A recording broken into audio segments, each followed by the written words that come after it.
Welcome, everybody. How you doing? Doug Barry here. I appreciate you joining me. Well, we got riots in LA. We got to talk about that a little bit. We got to talk about diabolical disorientation, really what that might mean for us. Let's take a look here, what we're seeing going on in the streets of LA right now. If you aren't caught up to speed with this all started several days ago when the legal warrants were being served on some illegal immigrants out there. Now, this obviously erupted into some serious protests and eventually became very violent. Rocks, stones, fires, federal agents being attacked, law enforcement dealing with just crazy, outrageous individuals who really want to cause trouble. Now, whether we get into debate or not, and maybe we won't get into that so much about whether or not the way the Trump administration is handling this is good. I think it's important to understand there is a rule of law that must be enforced here. When you've got illegal immigrants out there and you have a lot of violent offenders even in that illegal immigrant crowd, such as rapists, murderers, child pornographers, human traffickers, and all this has been absolutely recorded as being true. Those are the ones that they're going after first and foremost. And in the process, you have those out there who simply want to cause trouble. And they want this to become a reason for more violence and chaos in the streets. This is a difficult thing, I think, for some people to understand, especially, you live in the Christian world, Christian mindset. You just have a hard time sometimes accepting the fact that there are people out there that just want to watch the world burn. That's scriptural. There are people that want to do evil just for the sake of doing evil. Now, I know there are people out there who will look at these situations like this. We see cars on fire. We see police being attacked. We see the riot, the riot gear. We see the National Guard now has been called out. That happened a while back. So we've got all of this. Pete Hegseth, Secretary of Defense, has said that he's got at least 500 Marines ready to go to be deployed if it gets that nasty. Now, why would this all be happening? Because there is a real breakdown, a disorientation, a diabolical disorientation that has been unfolding for quite some time now. The term diabolical disorientation really kind of became much more recognized, well known from Sister Lucia, the third longest living seer of the Fatima apparitions in 1917, when she said in a conversation with someone that there would be a diabolical disorientation that would affect many people in the world. And the Blessed Mother was asking us to pray the rosary so that we would be prepared to handle the diabolical disorientation. You see these images on the screen, and these are just a handful. You can go out and find them yourself. I'm sure many of you have already seen them. This is really unfolding into much more serious chaos. You think back to the George Floyd riots, when Minneapolis, for example, was lit on fire. And much of it, by the way, has never been repaired, has never been rebuilt. And even when President Trump offered to send in troops, the governor said no. And then it really just devolved into the mess that it became. A lot of people were hurt, a lot of property utterly, completely destroyed. We don't even know all the crimes that were committed because not everything was reported. I'm sure you got gangs running in streets, just anarchists causing all kinds of trouble. And President Trump does not want to allow that to happen again. So he has called out the National Guard. Again, I will always say, and I've said this before, there are two main things that keep a society from completely falling apart. The first thing is every individual has a moral fiber that God has given us. Some of that moral fiber for many just doesn't exist. For some people, moral fiber is just not even a part of their lives. It's completely gone. It's eroded. That general sense of being a decent person alone, let alone trying to be a godly, truly holy person. But a decent person that doesn't take advantage of others, that doesn't loot when there's a storm, a hurricane, or situations like this, when people are scared and they're running. That decent person who doesn't just all of a sudden follow the mob that wants to get into violence and burning things and creating chaos and havoc just for the sake of creating chaos and havoc. That decent person that just knows you treat other people well because they're human and they deserve that. They have a dignity. When that fiber is gone, that moral fiber is gone, then you have one other thing that really keeps society from collapsing, as we're seeing in LA right now, and we've seen many times over the years in different places, especially during the George Floyd riots. You have rule of law and the enforcement of that rule of law that has to be in place. It has to be in place, otherwise you're going to have more chaos. Look, we know that one of the reasons that President Trump was even elected was because we needed the borders to be more secure. We needed to take MS-13 and Tren de Aragua gang members off the streets. We needed to remove those that were involved in human trafficking. We need to be better prepared. Now, we've been warned about all this many, many times over from heaven. I'm doing a webinar next week, 2 free webinars on June 11th and 12th, Wednesday, June 11th at 7 p.m. Central, and on the 12th, Thursday, the 12th at 1 p.m. Central.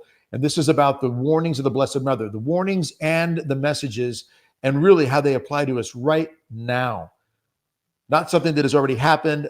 We look at situations like Fatima in 1917, when we were told that there'd be a second world war, and it happened. But that message of Fatima is not over. It was a message of the need for conversion. So we're going to break this down in detail. We're going to talk about Fatima, a key to Japan. We'll talk about Our Lady of America. We'll talk about Medjugorje, Garabandal. We're going to go through a lot of these and break them down. And in some ways, they'll be from an angle I think some of you might not have considered. Many of you know a lot about the Marian apparitions, and that's amazing and that's excellent. But there are some things we all need, I think, to look at more deeply. I've been talking about them for over 35 years of my life, and I'm still learning beautiful pieces about these messages from heaven. So please go out to brcoalition.com/sign up. Free webinars next week, June 11th and June 12th, Wednesday at 7 p.m. on the 11th, Thursday at 1 p.m. Central, both Central Time, on June 12th. Check that out, brcoalition.com/sign up. Link is in the description below. Just click that link. It'll take you right out there.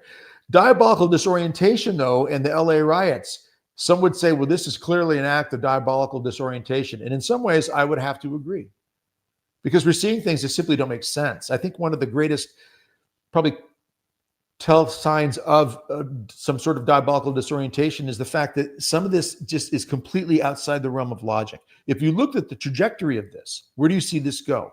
Well, you've got Governor Newsom, and you've got Mayor Bass, you got other politicians out there, even Harris, Kamala Harris has chimed in on this, several others, Hakeem Jeffries and so forth. They've all spoken out in different ways that are going after the administration, Trump administration, for trying to enforce the rule of law, saying that it's causing more of the trouble. Even the president of Mexico, Sheinbaum, has come out and applauds what she refers to as heroes, those who are resisting in LA. And she says these people, many of the immigrants in America, have left Mexico for a better life. First of all, that kind of says something about the way she's running Mexico, but that's a whole nother conversation. But she says they're just up there to live a better life. This is not the way to handle it. The way to handle this would be for the people who come into this country to follow the rule of law. And when law enforcement goes after, especially those they're serving warrants on, who are involved in serious crime, like running drugs or guns or human trafficking and things such as that, they need to be arrested. They need to be taken care of, because they are a danger to society anywhere in the world.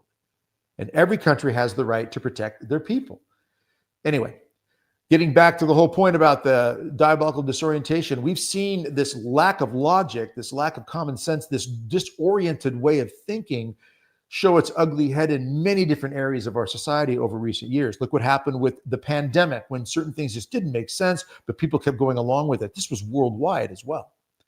When we saw the George Floyd riots and things just completely, utterly destroyed, which was interesting in the George Floyd riots, where you had some, primarily on the left, who were making the argument that these riots could take place and people could gather at a time when they were telling us we needed 6-foot distance, right? Social distancing and masks. They were telling us that was the absolute necessity. And yet, when the riots broke out and things were being destroyed and burned, set on fire, statues being torn down, dragged through streets, thrown into rivers and such, when all that was going on, it was okay. Some were saying it was actually healthier for us to get this out of our systems than it was to social distance and keep it all pinned up inside. Unbelievable craziness when it comes to trying to find logic in these things. But remember this, evil will always mitigate itself to the level of absurdity. Many exorcists have used that type of expression to explain evil reaches a point of simply not making any sense whatsoever. And those are the times when we know absolutely what we're dealing with. And so when you see these types of disoriented actions in the streets, such as in LA right now, anybody in their right mind's got to realize that just setting cars on fire, throwing rocks at law enforcement. I mean, there's one video out there of police cars trying to get under an overpass, because from the overpass, a crowd is throwing cinder blocks and rocks and chunks of concrete at these squad cars, disabling some of them, shattering their windshields with human lives inside, law enforcement. And yet it goes on and on. And what does the governor say? What does the mayor say? They're not siding with so much protecting our people. They're not. What they're doing is they're siding more with the illegal situation and the rioters simply by their behavior of not joining forces with the administration that wants to bring law and order. Even by bringing the National Guard in, they are saying something to the criminals. They're saying that, you know what, you can resist authority. We're doing it. We're resisting federal authority here. We're resisting federal law that gives the president permission to do this. The point I'm getting at here is we see the breakdown in the fiber of every individual that's out there causing any kind of chaos or havoc in the streets. We also see it when it comes to those who want to disrupt even religion, even faith, when they want to bring into religious practices things that are irreverent, unholy, when we want to contradict the true teachings of God in the Catholic faith, for example, and we want to bring into the celebration of the Holy Sacrifice of the Mass things that are completely contrary to what the sacrifice of the Mass is supposed to be about. I'm not going to get into the details of that. Those weeds right there, a lot of people are debating and discussing out there, but I think it's pretty apparent out there. We can see pretty clearly when there is an effort to undermine.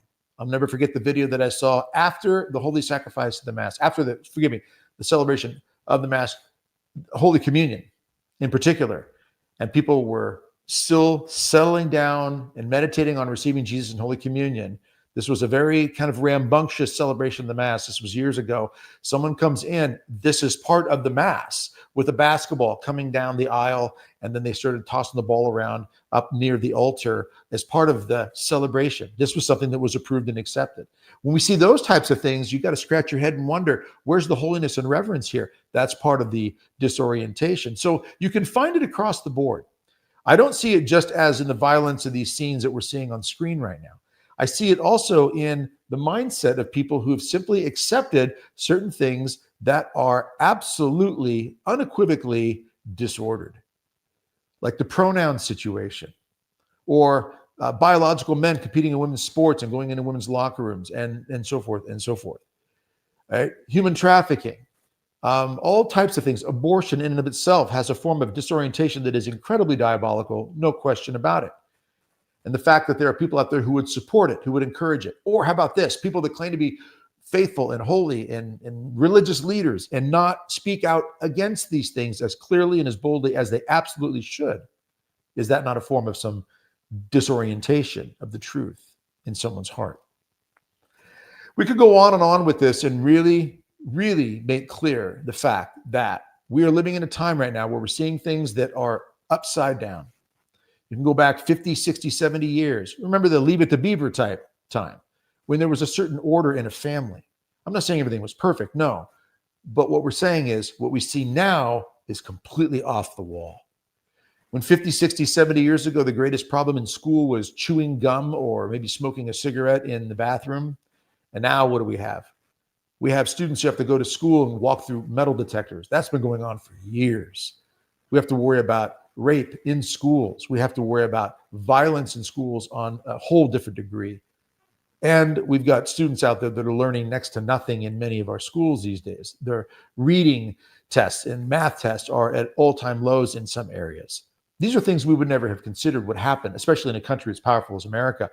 But worldwide, we see a disorientation happening too, when we see all the different things happening across the globe that are just so completely upside down. What's the remedy to all this? I'm going to get back to why we're doing these webinars next week. There's an absolute essential call right now to every single one of us to respond to the messages of our Blessed Mother. There's a reason why heaven has been crying this out for so many years. We go back to Fatima alone, but we can go back to La Salette in France, when the image of Our Lady in La Salette that we see, the statues and the images that the two children recorded, she's got her face buried in her hands, weeping. Why does Our Lady do this?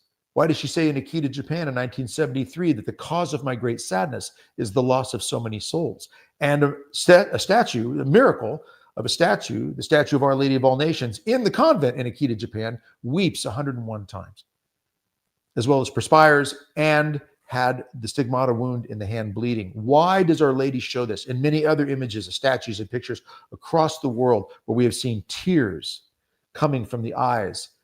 We've seen perspiration coming from the statues of our Lord and Our Lady all over the world. Why? because there is a message being sent to us of the seriousness of our times. brcoalition.com/sign up. I beg you, go out there, sign up for this free webinar. Let's get into this next week more in detail and talk about what we could be doing right now. Again, we should be praying the rosary every day. That's a no-brainer. Why do we know that? Because Our Lady has said this over and over and over again. We have to remember that praying the rosary, going to mass, going to confession, going to adoration, fasting, these types of things, these things aren't necessarily because God needs them. Sometimes I think people fall into this idea that, well, I'm praying this because God needs me to pray.